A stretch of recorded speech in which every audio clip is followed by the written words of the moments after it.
es Julián Macé y hoy analizaré la película También la lluvia de Isiar Bolain, que es una obra cinematográfica que nos brinda una oportunidad muy importante para poder reflexionar sobre temas de sostenibilidad y justicia, y pues a través de la historia de la colonización de América y los eventos contemporáneos en Bolivia. La película nos desafía a mirar de cerca los problemas de explotación y resistencia que persisten hasta el día de hoy. Voy a profundizar en estos temas vinculando lo que aprendimos durante estas 5 semanas con los conflictos presentados en la película.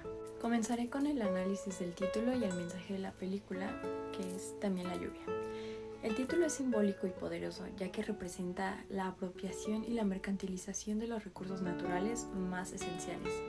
En el contexto de la película se refiere específicamente a la privatización del agua en Cochabamba, Bolivia.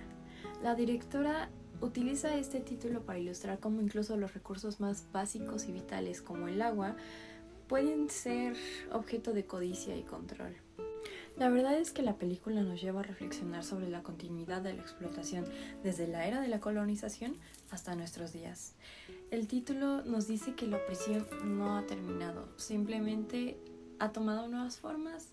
Y bueno, esta película nos muestra que las luchas que enfrentaron los indígenas en el pasado siguen siendo relevantes hoy en día. Si pudiera considerar la propuesta de cambiar el título, lo cambiaría a La realidad de siempre. Creo que esto enfatizaría aún más la persistencia de estos problemas y reflejaría cómo, a pesar de los avances tecnológicos y sociales, seguimos enfrentando los mismos desafíos de poder, de desigualdad y de marginación. Siento que este título haría aún más evidente el paralelismo entre el pasado y el presente y nos mostraría que pues, la estructura de explotación y de opresión sigue siendo la misma. Hablando de temas de la película como el genocidio y el colonialismo, la película aborda de manera bastante cruda y directa la brutalidad del genocidio perpetrado por Cristóbal Colón y sus hombres. A través de la narrativa de esta película vemos cómo los colonizadores explotaron y masacraron a los indígenas, justificando sus acciones con ideas de superioridad racial, claro, y civilizadora. Y pues este tema histórico se entrelaza con la trama contemporánea de la Guerra del Agua en Bolivia, donde las empresas pues intentan privatizar el suministro de agua, afectando gravemente a las comunidades locales. Durante la película noté varios temas que me gustaría destacar. Por ejemplo, en cuanto al racismo y la discriminación, pues tanto en la historia de la colonización como en la actualidad, el racismo y la discriminación son motores de la explotación y bueno, los indígenas son vistos como inferiores y sus derechos son constantemente violados. En cuanto a la explotación de recursos, pues en la película se muestra cómo los recursos naturales, ya sea el oro en la época de Colón o el agua en Bolivia, pues son codiciados y explotados por aquellos en el poder sin consideración por la comunidad pues local. En cuanto a la resistencia y lucha, que pues a pesar de la brutalidad de la opresión, la resistencia es un tema constante.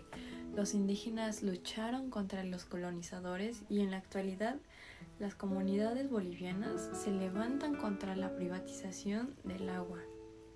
Y bueno, haciendo una reflexión hipotética sobre si Daniel y Costo hubieran elegido a Chiapas como escenario para su película, pues siento que sería muy probable que enfrentaran conflictos similares a los que encontraron en Bolivia, ya que Chiapas, al igual que muchísimas regiones de América Latina, pues tiene una historia de explotación y marginación de sus comunidades indígenas. Y pues siento que algunos ejes de exclusión y marginación en Chiapas podrían ser, primero que nada, la pobreza extrema. Muchas comunidades indígenas en Chiapas viven en condiciones de pobreza extrema, con acceso muy limitado a servicios básicos como el agua potable, la salud, la educación y claro, la alimentación también. En cuanto a discriminación sistemática, los indígenas en Chiapas enfrentan una discriminación tanto a nivel social como a nivel institucional, lo que perpetúa su marginalización. En cuanto a explotación de recursos naturales, pues la explotación de estos recursos como la minería y la tala ilegal sigue siendo un problema grave en Chiapas, lo que afecta tanto al medio ambiente como a la calidad de vida de las comunidades locales. Hablando un poco sobre conflictos territoriales, las luchas por la tierra y el territorio son bastante comunes, ya que las comunidades indígenas, pues principalmente y obvio, buscan proteger sus tierras de la explotación y el despojo. Un claro ejemplo de ello son los zapatistas. Y bueno, citando un poquito en filosofía y sociología, la agencia se refiere a la capacidad de un individuo para actuar y tomar decisiones dentro de su contexto social. Yo durante este curso pues aprendí que nuestra agencia está profundamente influenciada por nuestra comprensión de la justicia, la sostenibilidad y nuestra conexión con la estructura social. Y bueno, mi experiencia con el banco de alimento y las clases pues me han permitido reflexionar sobre mi propia capacidad de agencia y ética. La verdad es que entiendo que hay una responsabilidad como individuo y como miembro de la sociedad para que podamos abogar por la justicia y la sostenibilidad. En una situación como la guerra del agua en Bolivia, pues me gustaría pensar que yo podría tomar una posición activa para poder apoyar a las comunidades afectadas utilizando mi voz y mis recursos para luchar contra la injusticia. Y bueno, en México problemas similares a los de Cochabamba, como la privatización del agua y la explotación de recursos naturales, también existen. En Chiapas la marginación y la exclusión de las comunidades, pues la verdad es que son muy evidentes. Yo utilizaría mi agencia para manifestar mi posición a través de la educación, la sensibilización y claro, el apoyo a organizaciones que siguen luchando por los derechos de estas comunidades. Y en conclusión, también La lluvia es una película que nos recuerda la persistencia de la explotación y la desigualdad a lo largo de la historia.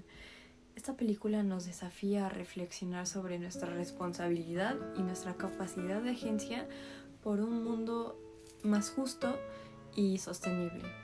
Podríamos contribuir a un cambio significativo en nuestra sociedad.